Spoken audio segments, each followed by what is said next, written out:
O Think Tech está no ar. Meu nome é Cássio Politi e aqui com a Positivo S+, hoje a gente vai falar de sistemas antigos que às vezes precisam voltar à tona para integrar com sistemas novos. E para me ajudar nessa tarefa, eu tenho como sempre aqui a Estela. Tudo bem, Estela? Eu tô bem, e você? Eu tô bem também. E, Estela, a gente vai falar hoje de integração de sistemas antigos, né? Como o COBOL, que foi criado lá atrás, com sistemas novos, mais recentes, mais modernos. Mas para a gente aqui alinhar o nível de conhecimento de todo mundo, o que é o COBOL, hein, Estela? O COBOL é uma linguagem criada nos anos 50 para sistemas corporativos. Parece jurássica, mas ainda roda bancos, seguradoras e governos. É extremamente estável para processamento financeiro em larga escala. Não é sexy, mas move trilhões diariamente. E será que é muito difícil integrar o COBOL com sistemas mais novos? Depende da arquitetura. O COBOL puro costuma ser mais fechado, mas dá para integrar via API e outros métodos. O desafio não é técnico apenas, tem um desafio de legado, de documentação ruim e de risco operacional. Fiquei curiosa. Por que você quer saber? Porque esse é o tema de hoje. Agora eu fiquei ainda mais curiosa, bora ouvir a conversa com o convidado.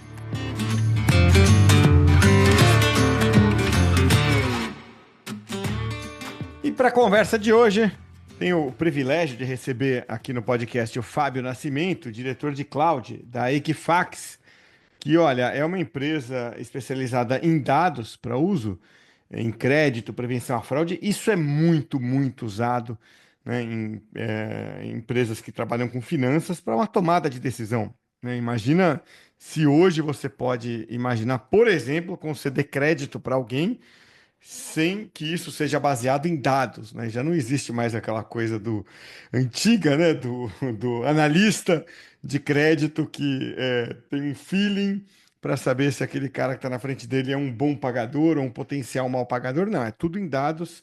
E a Equifax é uma das empresas líder nos Estados Unidos, por exemplo, nesse mercado. Então, Fábio, é um prazer ter você aqui. Obrigado por aceitar o convite para bater esse papo com a gente. Muito obrigado pelo convite, um prazer estar aqui com vocês, pessoal. Prazer é nosso. E a Juliana Pereira, aqui do nosso lado da Positiva S+, co-apresentando mais uma vez comigo. Ju, sempre bom ter você aqui. Eu que agradeço, né, mais uma vez aí pela oportunidade, por esse bate-papo, que eu tenho certeza que vai ser muito enriquecedor. É um prazer estar aqui. Prazer é nosso. E, Ju, queria conversar com você e com o Fábio sobre a integração de sistema, né? O Fábio vivencia ali, como a gente falou na abertura, com muita intensidade, né, integração de dados antigos, dados novos. Eu fico imaginando, Fábio, uma empresa que tem ali dados gerados nas últimas décadas, né? Imagina alguém que vem ali desde os anos 70, 80, abastecendo banco de dados, talvez lá atrás fazendo backup em fita, né? Que é o que nos trouxe até aqui. A gente acha divertido pensar nisso hoje, mas é com muito respeito que a gente pensa, né, nesses sistemas que foram os que nos trouxeram até aqui, né? E eu fico pensando, como é que vocês trabalham, né, hoje com sistemas e bancos e, enfim, linguagens usadas lá atrás, AS400, COBOL, né, e que hoje a gente precisa abastecer isso sem poder desativar um e ativar o outro, né? Fábio, tem empresa que é completamente dependente de COBOL até hoje, porque você fala, cara, eu não consigo desfazer um sistema que está lá e trazer para um mundo novo. Não é Uhum. meia dúzia de banquinhos de dados que você tem ali que você rapidamente converte para o novo. Como é que se trabalha com isso e como é que a IA tem ajudado a lidar com isso, hein, Fabio? Muito boa pergunta.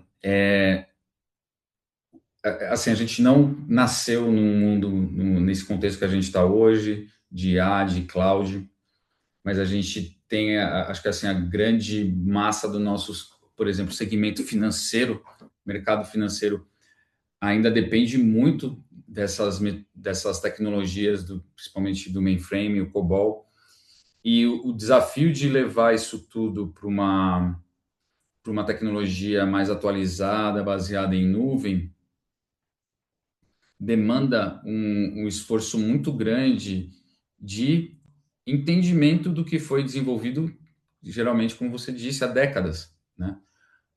Além dos dados, nós temos o código que foi construído há décadas, né? Sim. Então, muitas vezes esses códigos, esses sistemas, eles não eram muito bem documentados, ficava dentro da cabeça dos nossos desenvolvedores. Então, existe um desafio complexo de reescrever isso em linguagens mais novas, para levar isso para um ambiente de nuvem e poder usufruir de diversas ferramentas de dados para a gente conseguir entregar soluções melhores para os nossos clientes.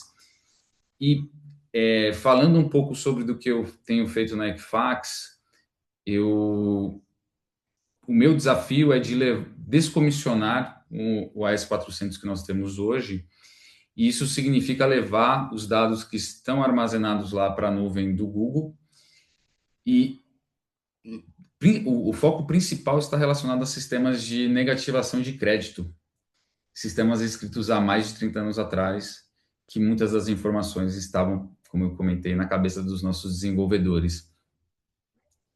E a gente, quando começou o projeto, já tínhamos muitas ferramentas de IA generativa, diversos parceiros nossos tinham uma alta proficiência na utilização dessas ferramentas, porém, todos os testes que nós fizemos de engenharia reversa para descobrir as regras de negócio que nós tínhamos dentro daqueles códigos, eles não trouxeram o resultado que a gente esperava.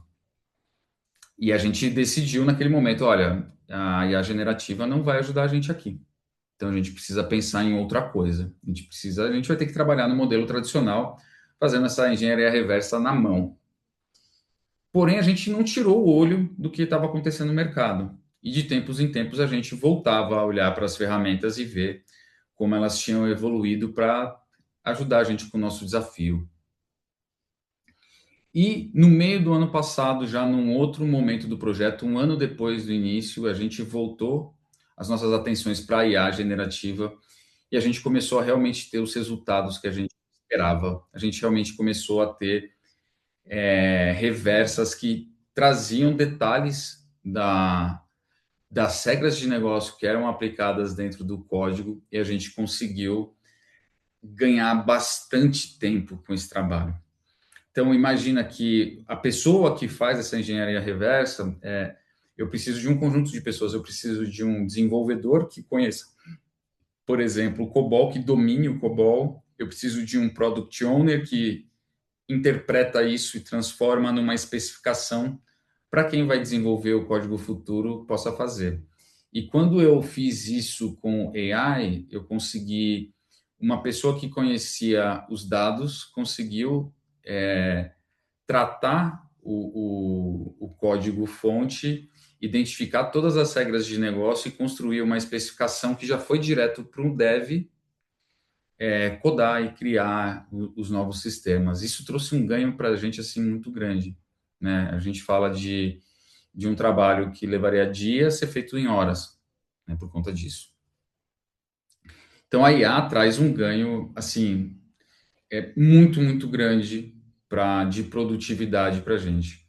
E uma coisa que eu sempre digo é que a IA ela permite que a gente consiga focar em tarefas mais relevantes para o nosso intelecto, né? Então, por exemplo, esse product owner, como ele investe menos tempo numa tarefa que é muito operacional, que é interpretar um código, ele pode investir o tempo dele em pensar em como reconstruir essa regra de negócio da melhor forma, adaptando até para o cenário atual da empresa, para os desafios que nós temos hoje. Então, é uma ferramenta riquíssima que está mudando a maneira como a gente trabalha.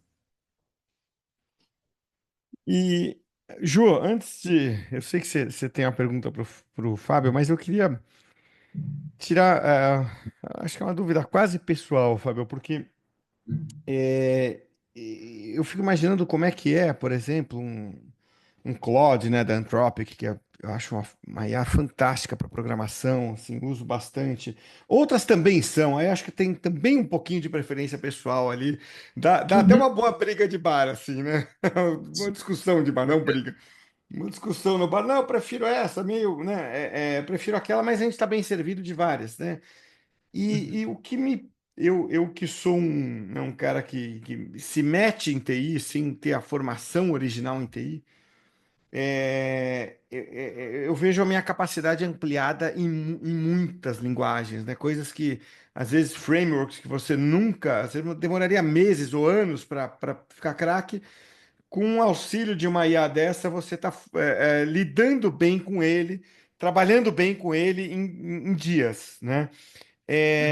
Aí, automaticamente, eu penso assim, pô, COBOL deve ser a mesma coisa, né? Você põe a IA para trabalhar e ela te dá essa fluência. Então tem uma parte de mim pensando que é isso. Tem outra parte de mim pensando, se fosse isso, as empresas não estariam apanhando, né? Por Exatamente. que que não é tão fácil? Um dia que uma IA não consegue chegar quando você pega uma linguagem, como você falou, de 30 anos atrás, e que muita coisa não estava documentada. Às vezes você deve ter no mesmo sistema, né, duas partes dos códigos ali com lógicas completamente diferentes, porque né, o Exatamente. fulano fez um, o ciclano fez outro, né? Então, até onde que a IA emperra? A IA, assim, ela conseguiu hoje romper essa barreira, tá? Mas aonde aconteciam os principais desafios quando ela tinha que entender um código COBOL?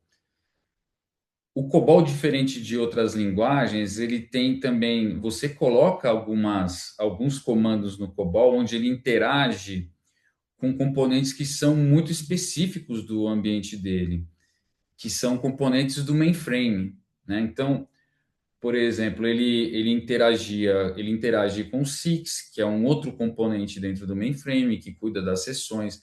Você tem a parte do Visan, que também é relacionado por gerenciamento de sessões para bancos de dados. O banco de dados tem uma estrutura diferente. Então, quando a IA começava a varrer aquilo, ela não sabia separar o momento que o código estava focado em fazer uma integração com um componente externo do mainframe e o que era a própria lógica do programa.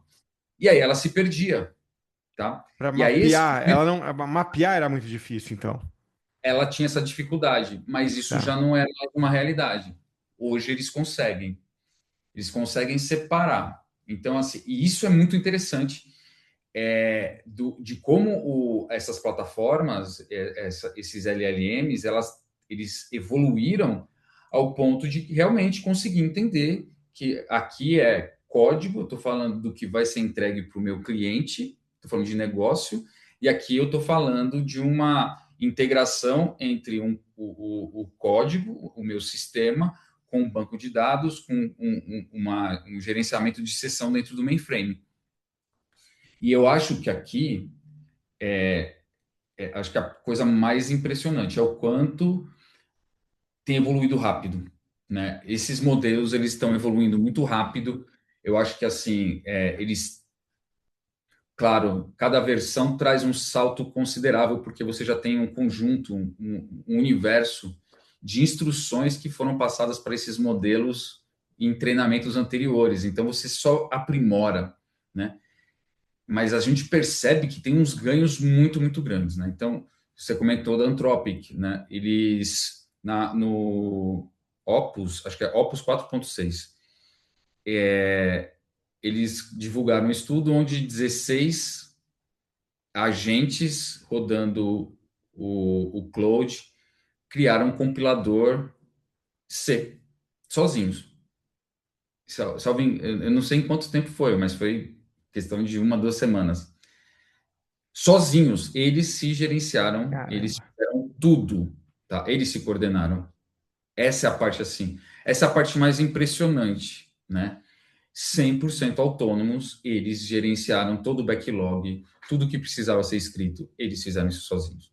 Então, e a gente está falando de um modelo que foi lançado em fevereiro, acho que o anterior, acho que deve ter sido em dezembro ou janeiro, e ele traz um salto na Uhum. capacidade de entender código, né? Então, por exemplo, salvo engano, um agente ele consegue gerenciar 50 mil linhas de código.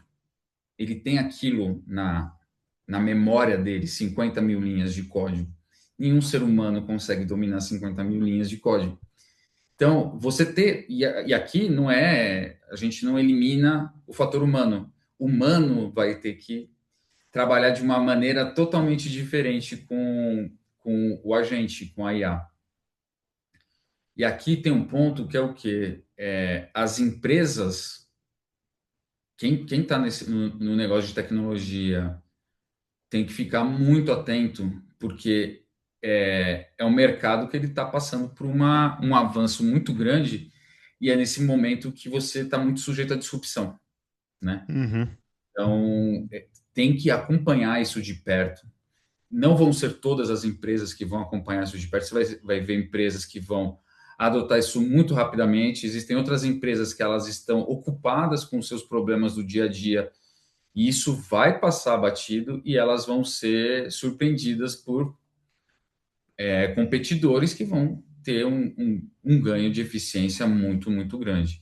E não é uma questão só de você adotar, né? Como que você prepara suas pessoas para trabalhar num mundo onde a IA pode substituir muito do que a gente faz manualmente hoje, né?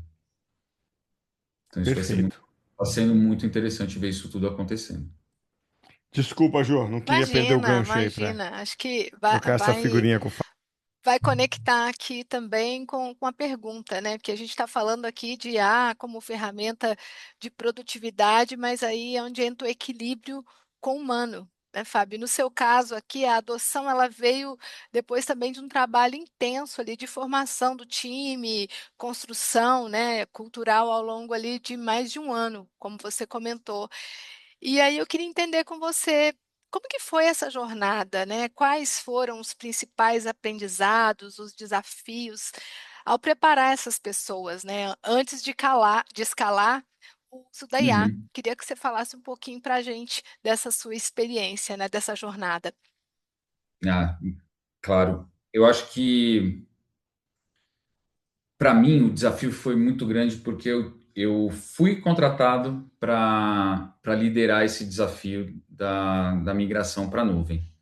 A Equifax tem adotado já há muitos anos essa, esse ways of working, essa estratégia de levar tudo para sua nuvem, tá? E uma nuvem 100% pública. E o Brasil foi uma das últimas regiões a ser adquirida, né? O último grande projeto da Equifax de M&A. E eu cheguei na empresa, assumi um time que já trabalhava na empresa, um time que precisava ser escalado para fazer esse projeto. E o meu objetivo foi: precisamos ter um time. Primeira coisa, a gente formou um time. Então, trabalhei muito perto dos meus liderados para a gente criar um time conciso que estava envolvido com o projeto, para que a gente conseguisse ter confiança que as pessoas sabiam que precisava ser entregue. Paralelo a isso, comecei a trabalhar com o time para a gente criar uma cultura do projeto, de engajamento no projeto, de que aquele projeto era um grande desafio, algo muito legal para a gente entregar, que era algo que ia mudar o patamar da empresa e alavancar muito a empresa do ponto de vista de tecnologia, que a gente estava trabalhando nos maiores programas de cloud do Brasil, tá? Então, a gente trabalhou muito a cultura, a gente adotou metodologias ágeis, a gente voltou a trabalhar com teste automatizado, a empresa tinha ali alguns gaps com relação a várias práticas. E, claro, a gente tentou o tempo inteiro trazer uma coisa ou outra de inteligência artificial. E a gente chegou num ponto onde a gente começou a ter diversos desafios com os prazos de entrega e o escopo que precisava ser entregue. Muitas regras de negócio, dados complexos, como transformar isso tudo para rodar dentro de um ambiente de nuvem. E a gente voltou os nossos olhos para a inteligência artificial e a gente começou a ver essa efervescência em cima do tema, e a gente começou a trazer os nossos parceiros para aportar o conhecimento que eles estavam aplicando em outros clientes para ajudar a gente. Então, fornecedores que traziam mão de obra de desenvolvimento, de product owner, de quality assurance, e também um dos grandes parceiros que a gente tem, que é o próprio Google, né? Então, pessoal, o que vocês têm aí que pode servir de inspiração para esse time? E a gente começou a ter contato com todas essas ferramentas. A Equifax chegou no momento onde ela já migrou quase todos os seus workloads, ou seja, desligou quase todos os seus mainframes, e aí a empresa foi para o próximo passo, que é o quê? A AI. A gente sempre falava muito da Equifax Cloud, e agora é Equifax AI. Então, a empresa, corporativamente, fala muito disso. E falar disso é importante, mas ela atua muito. Então, a gente começou a adotar muitas soluções de inteligência artificial. Então, a gente tem hoje Gemini, Notebook LM, a gente tem quase tudo que faz parte da stack do Google de inteligência artificial. Nós temos muitas ferramentas de LLM disponíveis dentro do nosso GitHub Copilot, e a gente tem a empresa inteira falando muito sobre isso. Então, a empresa abraçou a causa da IA, desde o nosso CEO global até os nossos analistas. A gente está falando sobre isso o tempo inteiro. E aí eu trabalhei com o meu time para que a gente também levasse isso para dentro do time, porque eu queria que ao final do projeto nós não só entregássemos um ambiente tecnológico atualizado, mas pessoas atualizadas com o que o mercado tem feito para o desenvolvimento de software. E isso quer dizer trabalhar com inteligência artificial. Trabalhar com inteligência artificial não só no desenvolvimento da aplicação, mas que o meu product owner ele consiga escrever histórias melhores, especificações melhores utilizando a inteligência artificial. Que essa história alimente o meu desenvolvedor com tudo que ele precisa para escrever um bom código que vai ser construído também com as ferramentas de IA. E a IA servindo como guardrail para ele escrever o código do jeito que eu quero que funcione dentro da minha empresa, da melhor maneira que eu entendo do ponto de vista de arquitetura de software. Então, imagine que eu tenho dentro do meu projeto 300 pessoas que são de outras empresas, pessoas que vieram do mercado e chegaram para trabalhar comigo, que elas não sabem o que é o jeito de desenvolver uma aplicação na Equifax. Quando eu tenho essas ferramentas dentro do meu GitHub Copilot, eu consigo fazer com que todos trabalhem de uma forma muito parecida, sem que eles tenham trabalhado comigo antes. E aí eu tenho também a construção de casos de teste automatizado. As pessoas, as empresas, em geral, valorizam pouco isso. E é um dos maiores erros que eu vejo do ponto de vista de tecnologia. Eu participei de uma reunião onde o nosso líder, ele era praticamente o CIO da empresa, ele comentando, não, a gente não precisa ter nenhum tester que seja funcionário, só que eu posso fazer tudo com terceiro, porque isso aqui não é importante. E é uma visão que eu discordo, né?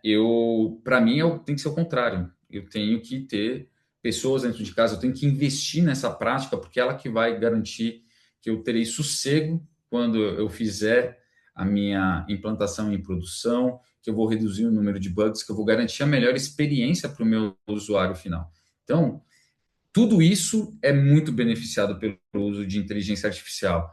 E aí a gente pensou muito em jornadas, né? Qual que é a jornada do meu tester? Qual que é a jornada do meu desenvolvedor? Aonde a inteligência artificial me ajuda em cada um desses passos? Aqui eu vou usar um notebook LM para me ajudar, ou eu uso o Gemini, ou é o próprio Copilot que vai me ajudar, ou eu posso construir um agente que vai me ajudar com essa tarefa. Então, são tantas possibilidades, são possibilidades tão legais que isso brilha aos olhos de todo mundo. E a gente está num ponto agora, a gente descomissiona o AS400 no final desse ano, se tudo continuar correndo muito bem.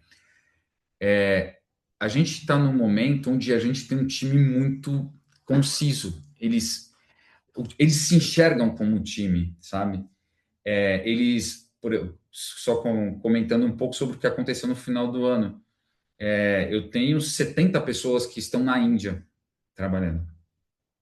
E a Índia tem um modelo, né, uma legislação trabalhista totalmente diferente da nossa.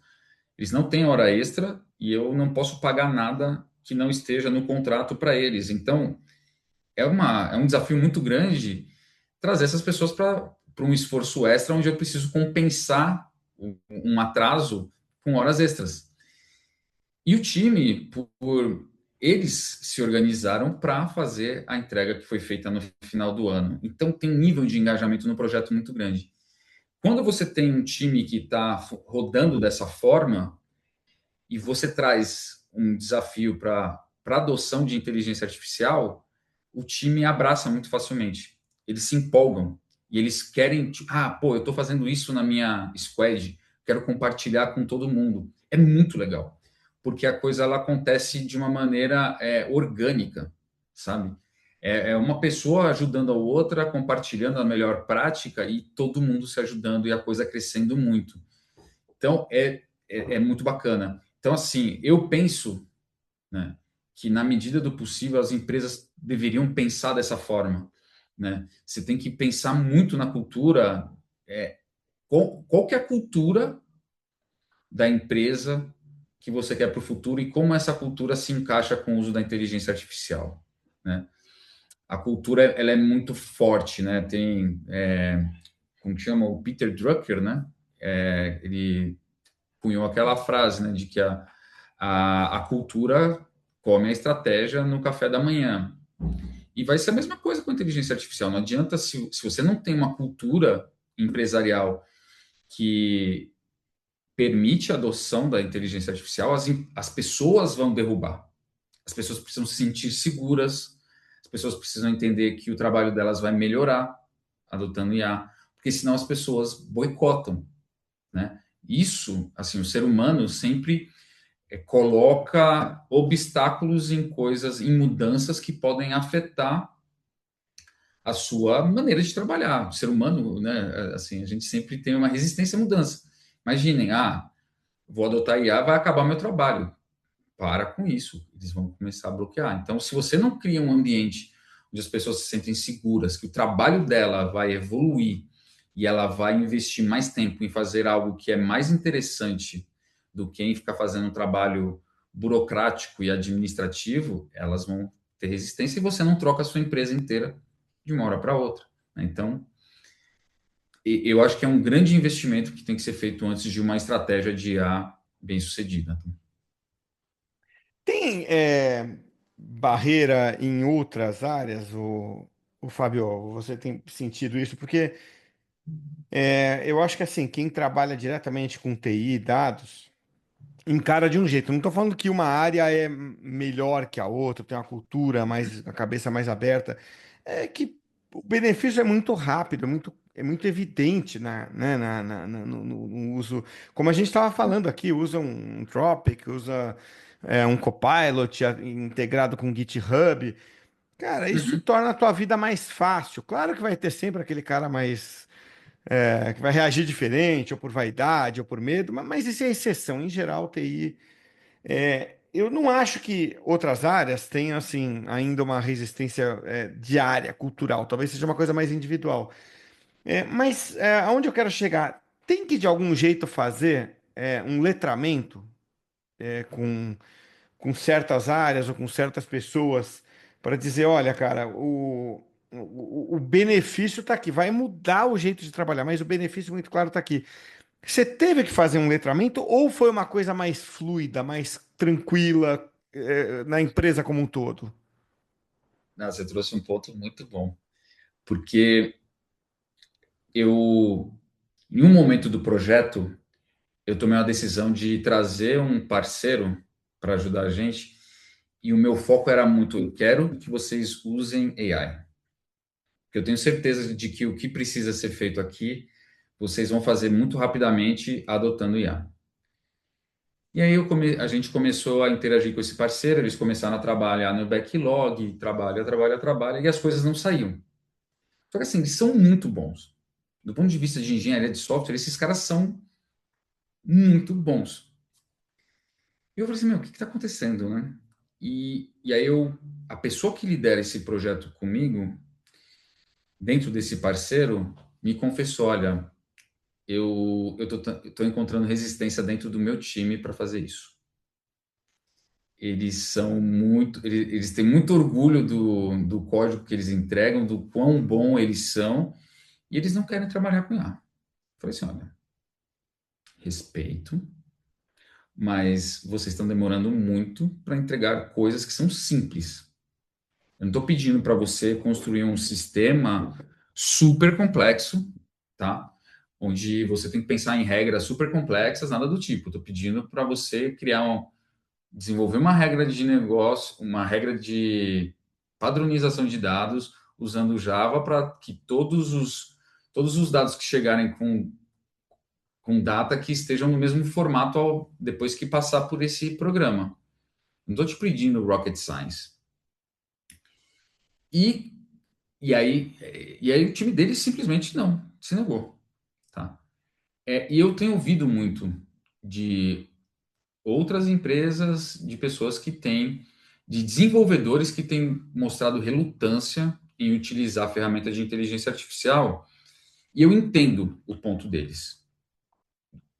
Porque eu já vi esse movimento acontecendo antes. Quando em 2015, 2020, a gente teve um movimento muito forte de transformação digital, adoção de DevOps, etc., eu vi isso acontecendo num grande banco da área de tecnologia boicotar projetos que estavam implantando ferramentas de DevOps. Por quê? Existia um receio enorme de que eles iam perder a vaga, que eles iam ser demitidos. E eu entendo o desenvolvedor que tem essa resistência. Tem os caras que são mais puristas e eles não querem compartilhar, né? Eles não querem dividir o louro com uma ferramenta. Só que esse é um desafio, porque muitas vezes a gente não tem 100% do conhecimento que essa pessoa tem, a gente não tem as coisas documentadas dentro da empresa, e acho que tem que buscar um papel diferente para esses caras. Eu acho que assim, a gente não vai se livrar de grandes desenvolvedores, a gente tem que manter esses caras que conhecem a fundo, que podem criticar esse código que está sendo gerado pela IA, mas um desenvolvedor júnior, um desenvolvedor pleno, esse cara tem que usar a ferramenta, sabe? Porque vai ajudar ele a eliminar uma série de erros que aparecerão lá na frente, quando esse código estiver sendo entregue em produção. A gente não quer código afetando o meu cliente a fazer um Pix ou consultar o score dele, qualquer coisa do tipo. Então, eu preciso garantir, e aí eu consigo fazer isso através das ferramentas, de que esse cara está seguindo as melhores práticas, de que eu tenho executado todos os casos de teste que são importantes para garantir que aquilo está rodando da melhor forma. Então, existe uma resistência, tem que ter um trabalho sério com relação a essas pessoas dentro da área de tecnologia, tá? Inclusive, e talvez principalmente, para que elas não tenham essa barreira e entendam que o desenvolvedor ele deixa de perder tempo escrevendo um código que é super simples e ele pode usar o intelecto dele para escrever lógicas que são mais complexas e para avaliar o que está saindo dali. Ou até para trabalhar, fazer um pair programming com outros desenvolvedores. E aí fazendo a conexão com outras áreas, né? O grande desafio que eu vejo em outras áreas talvez não seja tanto a resistência, pelo menos o que eu tenho vivido no meu dia a dia, mas é muito mais como essas pessoas tiram a cabeça de dentro d'água, sabe? Para poder olhar para isso e enxergar de uma forma diferente para o que elas têm feito no dia a dia. Então, áreas administrativas, qualquer área de operação, pessoas que trabalham executando tarefas em diversos sistemas diferentes, como que essas pessoas conseguem olhar para o que elas fazem hoje e tentar achar eficiência utilizando a inteligência artificial? E aí, aqui está muito conectado com o que a gente teve com o RPA, né? Tipo, se a empresa não investe em iniciativas que permitam que as pessoas olhem para aquilo de uma maneira diferente, para que elas consigam enxergar o problema e como resolvê-lo com a IA, você não vai ter resultado. Eu acho que essas pessoas talvez sejam as pessoas de cargos mais administrativos tenham uma menor resistência, tá? Com a adoção de IA, porque elas podem também focar em temas que são mais estratégicos, mais importantes, que entregam mais valor para a empresa, sabe? Então, e aí eu queria voltar num ponto interessante aqui sobre os desenvolvedores, tá? Eu conversei com umas pessoas no Google, eles fizeram pesquisas dentro do Google para verificar quanto tempo as pessoas estavam economizando com a adoção de inteligência artificial, os desenvolvedores. E o percentual, surpreendentemente, foi só de 10%. Olha que coisa maluca. E por que que eles, como que eles interpretaram isso? Que o tempo que o dev investe desenvolvendo é somente uma parte do dia a dia deles. Ele passa muito tempo em reuniões, entendendo o que precisa ser desenvolvido, interagindo com outras pessoas, fazendo pair programming. Então, tem essas coisas que a gente precisa levar em consideração também. Isso serve, inclusive, para tranquilizar as pessoas e reduzir a resistência, sabe? É claro, dependendo do tipo de projeto, você pode ter um nível de eficiência muito maior, porque você já está num nível de maturidade muito grande, o dev ele interage menos com outras pessoas, ele passa mais tempo codando. Mas também não vai ser algo que a gente vai acabar com o trabalho de um desenvolvedor, sabe? Porque o trabalho do desenvolvedor vai muito além de só escrever código, tem outras atividades ali que são bem importantes no dia a dia. Eu estava pensando aqui, Fábio, contando que é muito interessante isso que você está trazendo, né? É, quando você falou do próprio time de tecnologia ter essa resistência, eu fiquei imaginando como é que eu, né, no seu cargo, no cargo de um líder, né, na posição de um líder dessa turma, pensaria, né? É, claro, é um exercício muito superficial que eu estou fazendo aqui, eu não estava, né, vestindo os sapatos de vocês ali para entender, mas de cara me veio assim, pô, uma parte de mim ia pensar, ia gostar. Falar, pô, isso mostra que eu tenho um time de cabeçudo aqui, gente que confia tanto gosta tanto de programar, confia tanto no conhecimento que tem, que se incomoda com IA. Mas outra parte de mim ia pensar assim, puta, cara, isso é vaidade, isso né, teimosia. Então, acho que Uhum. são dois quase extremos, assim, né, que você pode reagir. Você pendeu mais para qual lado? Eu tive que ir para o lado de teimosia nesse caso, porque eu precisava fazer rápido, né? Eu precisava entregar algo rápido que tinha um nível de complexidade baixa, Foi o que você tá? contou ali, né? De, pô, o que é simples e trabalhoso, deixa a IA fazer. Guarda a tua capacidade porque é importante. Exatamente. Mas, por exemplo, se eu fosse o dono dessa consultoria, tá? Eu nunca ia me desfazer desses profissionais, porque eles são ótimos naquilo que eles fazem. Você precisa ter pessoas que são excelentes naquilo que elas fazem. E o ponto dele, ele tem um ponto que assim, é digno. Ele acha que ele continua fazendo o código muito bem, ele não quer trabalhar com inteligência artificial. E eu tenho, assim, na cadeira de um dono de consultoria, pô, eu tenho uma série de desafios que esse tipo de perfil é perfeito, tá? Então, e eu, assim, eu sou muito ligado a pessoas, tá? Então, eu gosto sempre de buscar entender as qualidades que as pessoas têm. E, putz, qual que é o melhor desafio para cada um, né? Então, pensando nas pessoas, putz, ia buscar alguma coisa que esse cara faria uma baita de uma diferença. Ele, inclusive, os códigos que esse cara escreveu poderiam servir de insumo para treinar a IA, entendeu?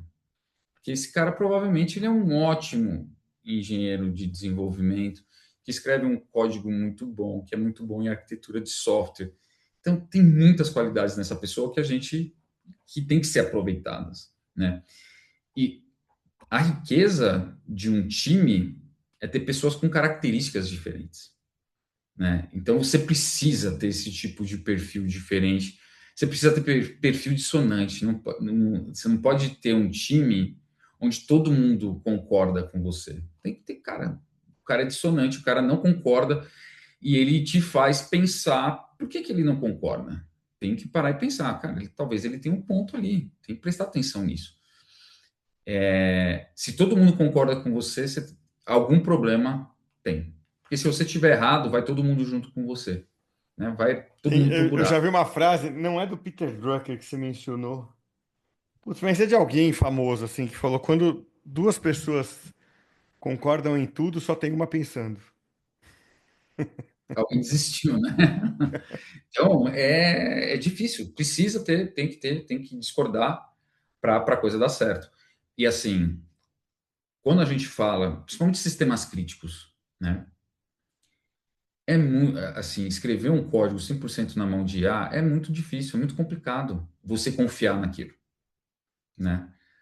Sistemas bancários, ERP, sabe? Seguros, fraude, sistema que toma decisão, ele precisa tem que ter um critério muito bom, porque falhas ali podem ter um impacto muito grande, entendeu? E assim, você pode desenvolver na IA, mas alguém tem que revisar.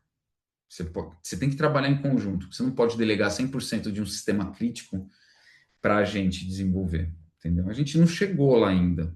Talvez chegue, pode ser, mas eu não faria isso. Eu, como na cadeira de um líder de uma área de tecnologia de uma empresa que entrega qualquer solução de alto risco, não faria de jeito nenhum. E só aproveitando aqui, né? é, e para esse profissional que é mais relutante, né? Você como líder de tecnologia, o que você faria para estimular essa mudança? Sem perder a qualidade, né? Essa autoria, né? Como você disse em relação ao código, o senso crítico. Então, o que você faria? Você tem que fazer um trabalho de convencimento, né? E aí tem uma coisa que é importante, que assim, as pessoas precisam te respeitar, sabe? Elas precisam sentar para conversar contigo e falar assim, pô, eu posso conversar com esse cara porque eu respeito esse cara. Você não precisa ter o nível técnico dessa pessoa, mas essa pessoa tem que te respeitar de alguma forma. E você tem que jogar real, assim. Você tem que falar assim, olha, tá mudando. Do mesmo jeito que você viu outras mudanças acontecendo na sua profissão, essa é mais uma. Então, você tem que encarar como uma mudança positiva, né? Essa ferramenta, ela te entrega uma série de coisas legais. Ela permite que você possa focar mais na parte mais difícil do código, entendeu? Putz, cara, você pode pensar nas coisas que realmente essa ferramenta nunca vai ser capaz de desenvolver, que demanda a sensibilidade que só um humano tem. Então tem que ter um trabalho, tem que ter conversa, sabe? É um trabalho que se constrói aos poucos. Existem pessoas que não vão se adaptar mesmo assim, mas você vai conseguir converter muitas pessoas, porque é um movimento do mercado, é um movimento que no final do dia traz ganho para a pessoa, sabe? A pessoa vai perceber que o trabalho dela fica mais interessante. Ela deixa de ter que perder um tempo muito grande escrevendo estruturas de código que são muito básicas para ela. Então ela pode focar em coisas mais legais. E outra, ela pode treinar diversas pessoas que estão dentro da empresa. Como que essa pessoa pode melhorar como desenvolvedor? Ela precisa de tempo. Todo mundo precisa de tempo, né?